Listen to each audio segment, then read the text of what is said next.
The mist hung thick and heavy over the masts of the Harbinger as the ship approached the island of Lost Winds. Captain Rourke stood at the helm, his eyes narrowed against the swirling grey haze that seemed to pulse with a life of its own. The air was different here, charged with an electric sorrow that prickled at the skin and whispered, secrets in tongues only the lost could understand. Alara, the ship's navigator, leaned over a brass compass that spun erratically, its needle swinging wildly as if caught in the throes of an unseen tempest. "These winds," she muttered, voice low and tight, "they're not natural. They carry voices. Lost souls." Perhaps Rourke's jaw tightened. The legends had always spoken of this island as a place where the veil between the living and the dead thinned. A place where the winds themselves carried the memories and regrets of those who had perished in the haunted sea below. Yet nothing in the tales had prepared him for the oppressive weight that now settled over the Harbinger. The crew moved with a cautious reverence, their usual banter stilled by the eerie silence that surrounded them. Jocks, the ship's engineer, was the first to break the hush, his voice rough with disbelief. "This is nonsense. Ghosts don't ride the wind." But as the Harbinger's engines sputtered and coughed, struggling against the invisible currents, even his skepticism wavered. Sparks flew from the engine room, and the steady hum of the ship's propellers faltered, as if the very breath of the island sought to sap their strength. Myra, the enigmatic passenger, stood apart from the rest, her hooded figure barely moving as if she were part of the mist itself. When she spoke, her voice was a whisper carried on the breeze. "The island tests us all, not just our bodies, but our spirits." The first trial came swiftly, as the Harbinger rounded a bend in the floating landmass.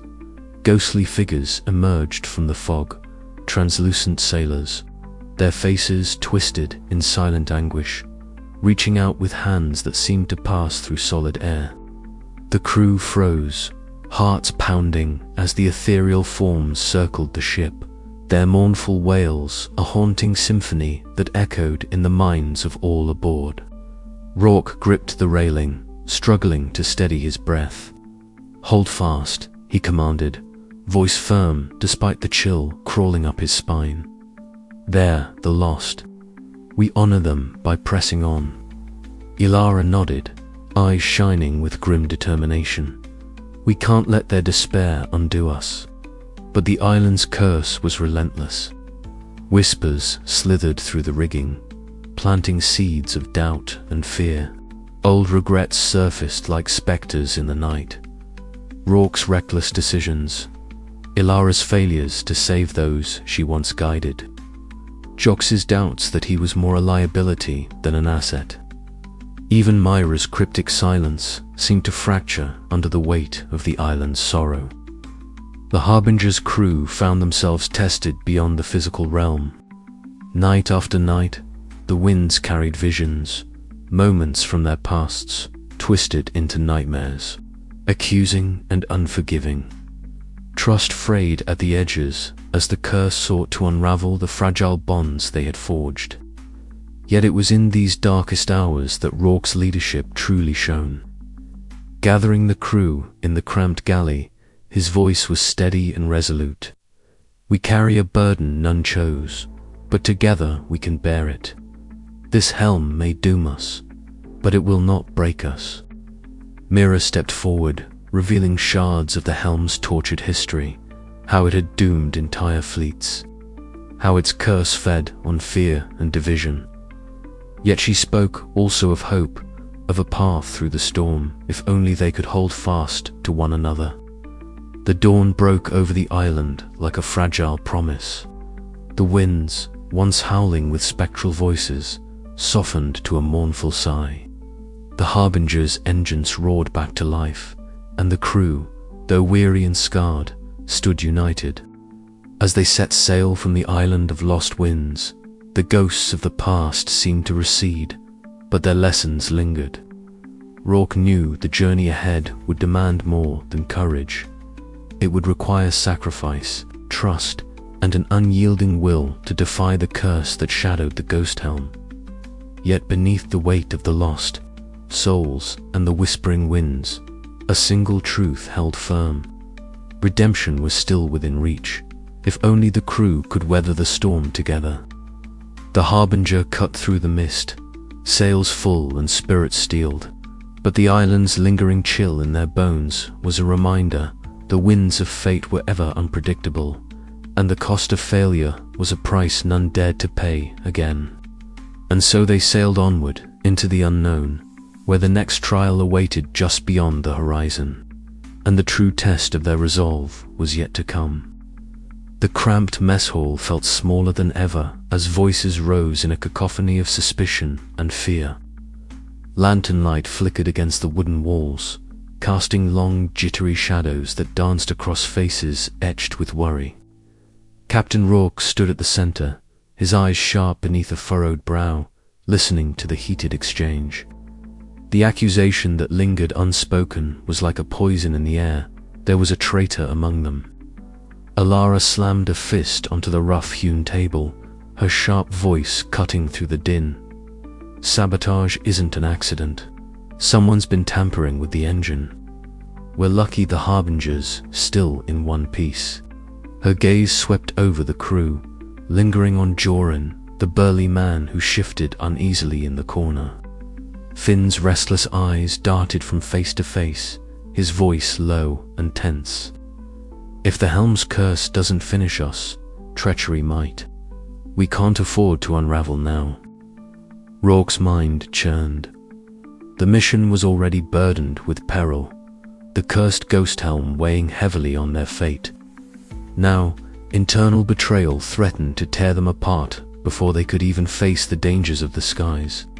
Later, beneath the cloak of night, Rourke sought out Joran near the ship's edge. The cold wind whipped around them, carrying the salt temps of the haunted sea below.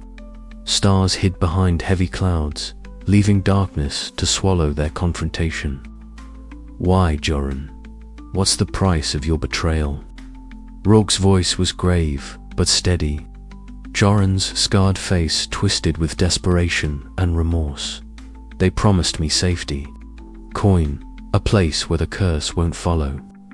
I didn't want to hurt the crew, only to save myself. The confession hit Rourke like a gale, but he held firm. Your selfishness endangers us all. This ends here. Meanwhile, in the engine room, Alara worked frantically, sweat mingling with grime on her brow. The rhythmic clang of metal echoed as she repaired the damage Joran's sabotage had wrought. Her hands moved with practiced urgency, fighting against time and treachery. By dawn, the crew gathered on deck. The pale light cast long shadows as Rourke addressed them, his voice carrying over the restless murmurs. Betrayal has scarred us, but it will not define us. We stand together, or we fall divided. The skies ahead are perilous, but our resolve must be stronger. Trust is fragile, but it is the only thing that will carry us through. The crew exchanged uncertain glances, but beneath their fear, a spark of hope kindled. They had faced darkness, both from within and without, and now, with trust tentatively rebuilt, the Harbinger sailed forward into the unknown, carrying with it the weight of a cursed legacy and the fragile promise of redemption. Yet, even as the ship cut through the airborne currents, a shadow lingered, whispers of further secrets and unseen dangers that threatened to unravel the fragile peace they had fought to restore. Rourke's gaze hardened, knowing that the battle for their survival was far from over. The night wind carried a silent warning, and the skies awaited their next move. The sky above was a sullen canvas of grey, with clouds that seemed to press down upon the Harbinger as it glided into the ominous expanse known among sky sailors as the skyship graveyard. A vast field of wrecked vessels stretched beneath them. The skeletal remains of once proud skyships, twisted and broken like the bones of some great ancient leviathan. Captain Rourke stood at the helm, the wind tugging at his coat, his eyes narrowing as he scanned the horizon. The air was heavy, thick with the scent of rusted metal and decayed wood, mingled with an intangible chill that whispered of death and despair. Lyra Voss was crouched near the ship's rail, her keen eyes surveying the wreckage below. She pointed out a hole pierced with strange, jagged tears, its sails shredded and flapping like the tattered wings of a dying bird. "This place," she muttered, voice low and grim, "it's a tomb. Every one of these ships met their end here, and not by accident." Marek Thorne, the navigator, stared down at his charts, his fingers trembling as he traced the perilous path the Harbinger must take. The currents here were treacherous, twisted by unseen forces, and the ghosts of those who had perished seemed to linger in the shifting mists. "The winds don't just blow," he said, voice tight. "They hunt." The crew moved with cautious purpose, their faces taut with tension. Celine, the mysterious passenger, remained cloaked at the ship's stern, her eyes reflecting the haunted expanse below. No one dared to approach her as the shadows lengthened.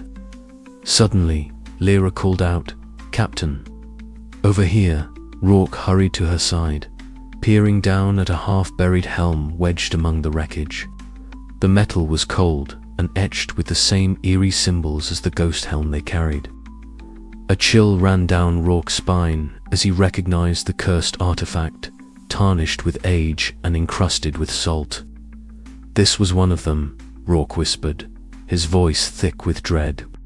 "One of the doomed." From this grim discovery, the weight of the mission pressed heavier upon the crew.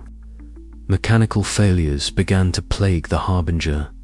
The engines sputtered, and strange noises echoed through the hold. Lyra worked furiously, her hands steady despite the growing unease. Night fell, and spectral figures flickered at the edge of vision. Whispered voices drifted on the wind, tales of lost souls doomed by the helm's curse. Rourke felt their gaze, cold and accusing, yet he stood firm. "We will not be the next," he vowed, gripping the wheel tighter. "We carry their legacy, but we will chart a new course." The crew gathered in the dimly lit cabin, sharing stories of the past victims who had borne the helm, their voices hushed yet filled with resolve. The truth was clear. The ghost helm was no mere legend, but a harbinger of doom that had claimed many before them. As the Harbinger pushed forward through the graveyard, every creak and groan of the ship echoed like a heartbeat in the silence. The night held its breath, waiting to see if this crew would succumb to the curse or defy the fates that had bound so many before. The sky churned with fury, dark clouds swirling like an angry sea above the submerged islands.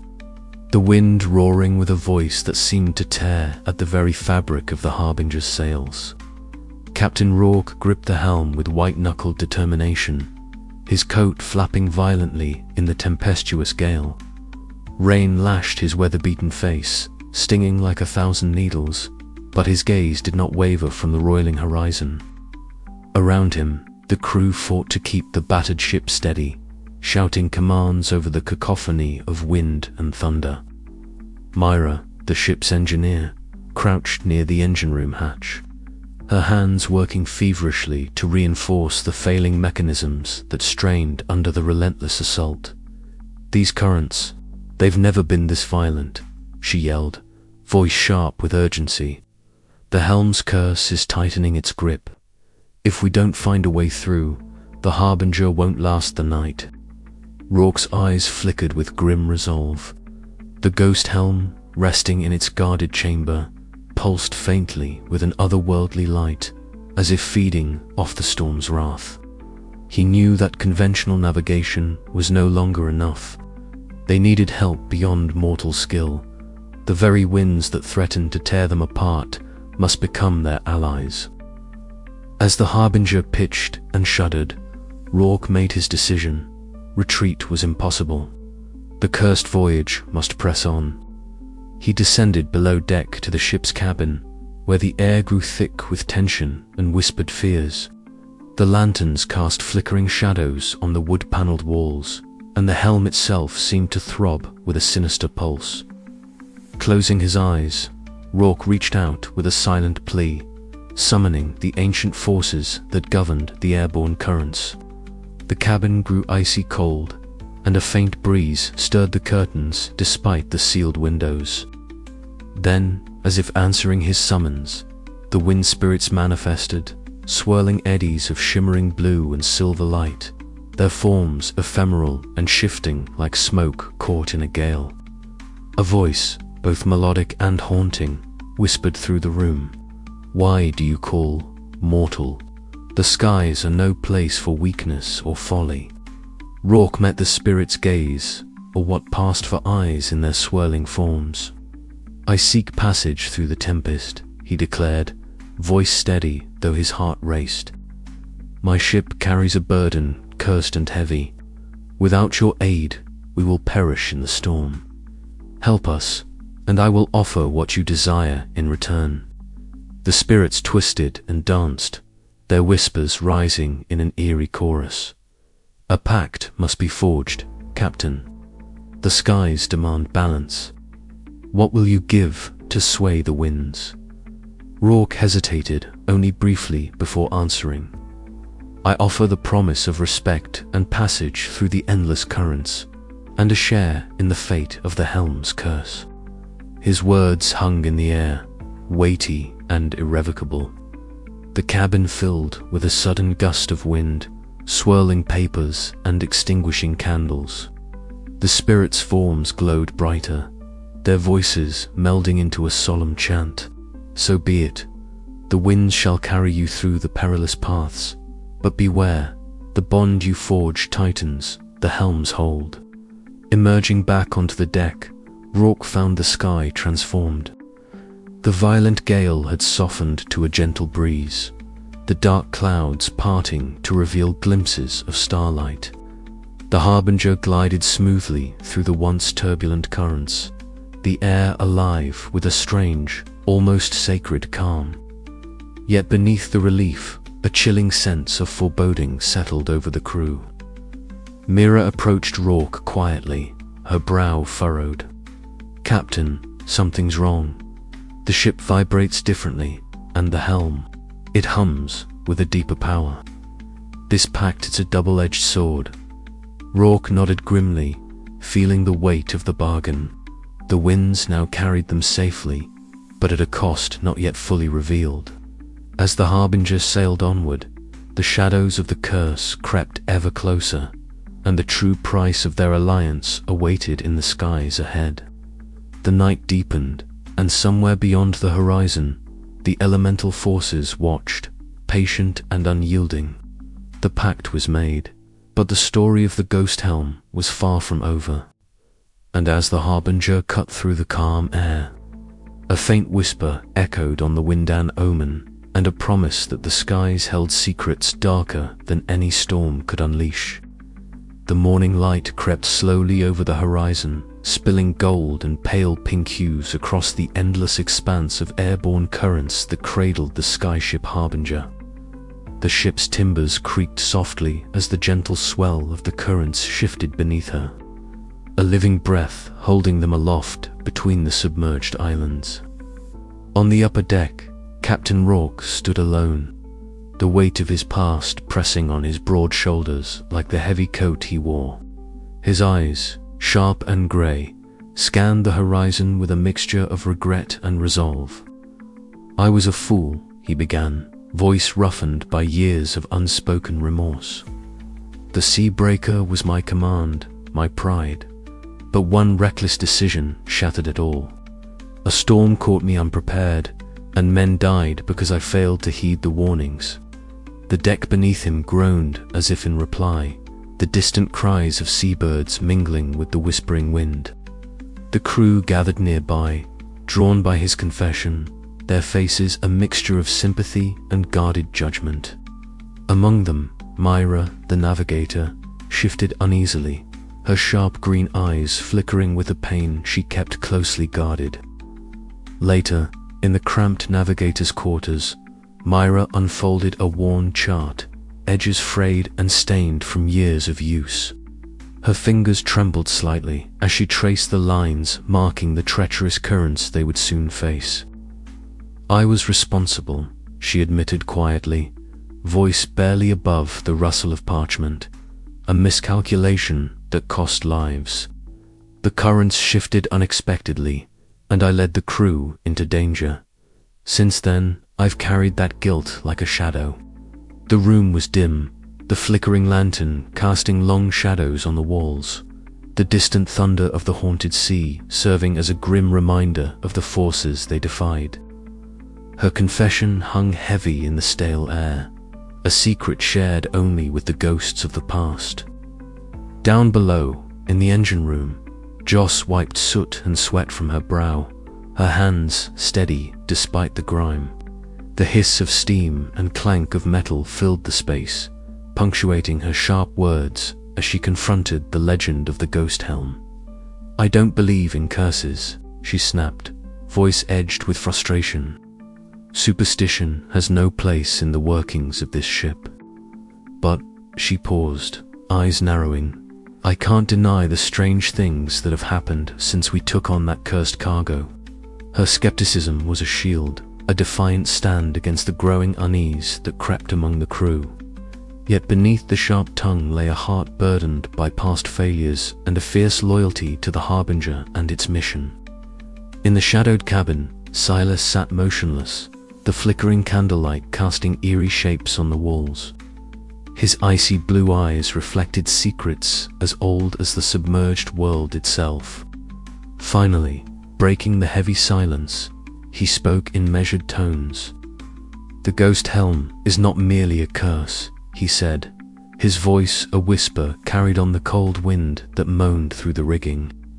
"It is a legacy one that has bound my fate and the fate of many before us. I have seen what it can do, and I have felt its pull."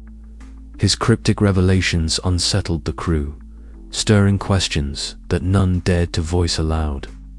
The Helm's dark history was no longer a distant tale, but a living force entwined with their own destinies. As the day wore on, the intertwined stories of the crew unfolded like the currents beneath them, complex, unpredictable, and deeply connected. Trust was forged in shared pain, yet the shadows of their pasts threatened to unravel fragile bonds. The ghost Helm's curse was no longer a legend whispered in fear. It was a burden they all carried, binding them together in a fate neither could escape. The Harbinger sailed onward, the echoes of the past swirling around her like the mists that clung to the submerged islands. Each revelation deepened the mystery and the stakes, drawing the crew closer to the edge of a destiny shaped by curses, sacrifices, and the desperate hope for redemption. As twilight descended, casting long shadows across the deck, Rourke gazed at the helm resting ominously in the captain's quarters. The weight of history pressed down, but within him stirred a renewed determination. The journey ahead was fraught with peril, but for the first time in many moons, the captain felt the flicker of something he had thought lost forever, hope. And as the stars blinked awake in the vast, endless sky above, the Harbinger sailed onward, carrying not just a cursed artifact, but the intertwined fates of those who dared to defy it. Yet, in the quiet moments between the shifting winds and turbulent currents, one question lingered like a spectre. Could the echoes of their past truly prepare them for the darkness still to come? Or would the ghost helm claim them all in its relentless grip?